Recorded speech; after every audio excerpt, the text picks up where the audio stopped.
नाही, हा एक अजब न्याय आहे. आणि भाजपा काय बायस्ड पद्धतीने राजकारण, किती गलिच्छ पद्धतीचं राजकारण करू शकते हे आपल्यासमोर आहे. की नवनीत राणांच्या बोगस जात प्रमाणपत्राचा निकाल वर्षानुवर्ष प्रलंबित ठेवला जातो. विशेषतः तो निकाल न्यायालयात प्रलंबित असतानाच आणि त्या भाजपमध्ये नसतानासुद्धा त्यांची उमेदवारी जाहीर केली जाते. हे मला वाटतं पहिल्यांदा इतिहासात घडत असेल.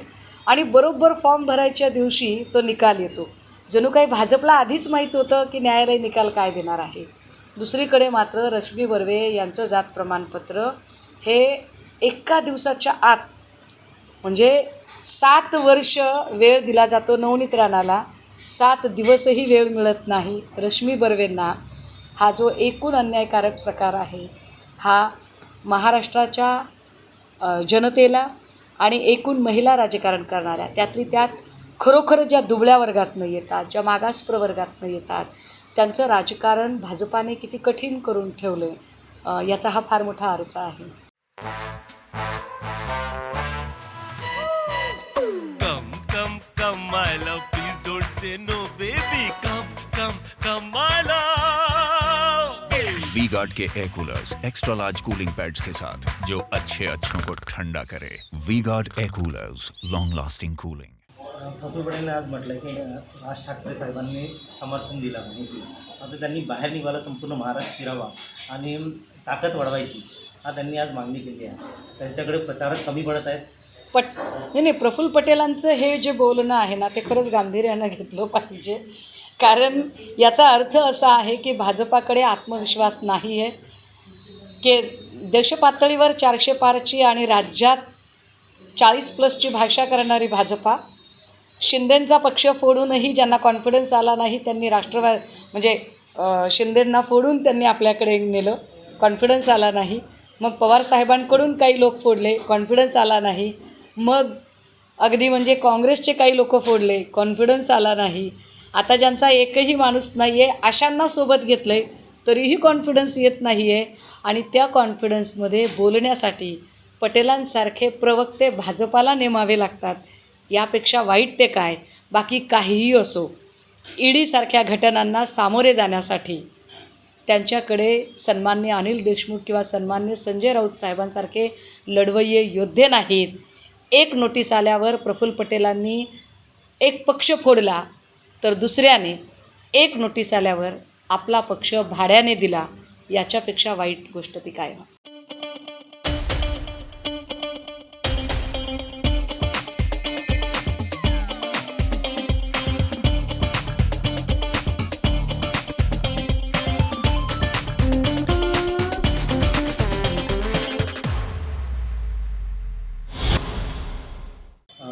मुनगंटीवार यांनी भाषणामध्ये अपशब्द म्हटलं होतं. त्यावर निवडणूक आयोगाने दखल घेतली आहे, मात्र कारवाई झाली आहे असा शब्द वापरणे. चला, निवडणूक आयोगाने दखल घेण्याचे तरी किमान धाडस दाखवले असे आम्ही म्हणू. परंतु मला असं वाटतं की मुनगंटीवार जे काही बोलले त्यात फार आश्चर्य वाटण्यासारखं काही नाही. हा भाजपचा DNA आहे जो योग्य वेळेला बाहेर आलेला आहे. एकीकडे मोदी का परिवार म्हणायचं, बेटी बचाओ बेटी पढाओ, लेक लाडकी, ब्ला ब्ला ब्ला शब्द वापरायचे, आणि दुसरीकडे महाराष्ट्रातल्या आणि भारतातल्या लेकी बाळींबद्दल आपला किती हिणकस दृष्टिकोन आहे. तो कधी मणिपूरची घटना असेल, कधी हाथरस उन्नाव कठुआ असेल, कधी ऑलिम्पिक खेळाडू महिला असतील. तर आत्ता मुनगंटीवार जे काही बोलले, भाजपची मूळ प्रवृत्ती जी आहे महिलांकडे बघण्याची, ती या निमित्ताने बाहेर पडली आहे. मला असं वाटतं की एका खासदाराच्या विधवा पत्नी समोर असताना वैचारिक लढाई लढण्याच्या ऐवजी अशा पद्धतीने गलिच्छ आणि अश्लील शेरेबाजी ही एका संसदीय राजकारण करणाऱ्या व्यक्तीला अजिबात शोभत नाही. पटेल यांनी आता नुकताच आरोप लावला आहे नाना पटोले यांना की देवाणघेवाण करून तुम्ही हा उमेदवार निवडला आहे, या उमेदवाराला कोणी ओळखत नाही, तर हा उमेदवार जिंकून येणार का? काँग्रेस असेल किंवा शिवसेना असेल, हे असे पक्ष आहेत की ज्यांनी तळागाळातल्या लोकांना संधी दिली आणि तळागाळातल्या लोकांना दिल्ली आणि वर्षावर वावरण्याची क्षमता निर्माण केली. मला वाटतं प्रफुल्ल पटेलांनी विसरू नये की त्यांची ही सुरुवात कुठून आणि कशी झाली होती. आणि कुणालाही असं हीन लेखणं, तुच्छ समजणं ही भाजपाची संस्कृती आहे. कदाचित सन्माननीय प्रफुल्लजी हे भाजपाच्या संगतीला गेल्यामुळे त्यांची ही भाषा तुच्छतेची भाषा येत असेल, पण त्याने मला काही फार फरक वाटत नाही. मला खात्री आहे भंडारा गोंदियाची लोकसभेची जागा ही महाविकास आघाडी अत्यंत ताकदीने जिंकून दाखवेल. तरी सांगलीमध्ये ठाकरे गटाचं काही अस्तित्व नव्हतं, प्रकाश आंबेडकरांनी म्हटलं आहे. हे त्यांनी काय म्हणायचं त्यांचा प्रश्न आहे. मला असं वाटतं की कुठल्याही पक्षाने आपले अस्तित्व निर्माण करण्यासाठीचे प्रयत्न करावेत. इतरांचं अस्तित्व आहे का नाही हा प्रश्न आपण जनतेवर सोडून द्यावा. जनता ठरवेल कुणाचं अस्तित्व आहे किंवा नाही. बाकी यावर मला काही फार भाष्य करावं असं वाटत नाही. भाष्य करण्या इतका महत्त्वाचा प्रश्न किंवा महत्त्वाचं कोणी बोललं आहे असं सुद्धा वाटतं. त्या गाडीचा अपघात झाला, या अपघातामध्ये संजय राऊत आणि नाना पटोले यांच्यामध्ये दुश्मनी असे संजय शिरसाट म्हणतात. मूर्ख लोकांना आपण काय उत्तर द्यायची. कारण जे अत्यंत बोलघेवडेपणा करण्यामध्ये पटाईत लोक आहेत आणि ज्यांच्याकडे संस्कार नावाची गोष्ट नाही आहे, महिलांशी कसं बोलायचं कळत नाही आहे. एखादी माय माऊली भाऊ म्हणून बोलत असेल तर ज्याला भाऊ म्हणून घेण्याची सुद्धा ज्यांच्याकडे योग्यता नाही आहे, अशा लोकांच्या बोलण्याकडे आपण फार लक्ष देऊन. वारंवार टीका करणारे राज ठाकरे आता महायुतीला त्यांनी समर्थन दिलं आहे, काय सांगू?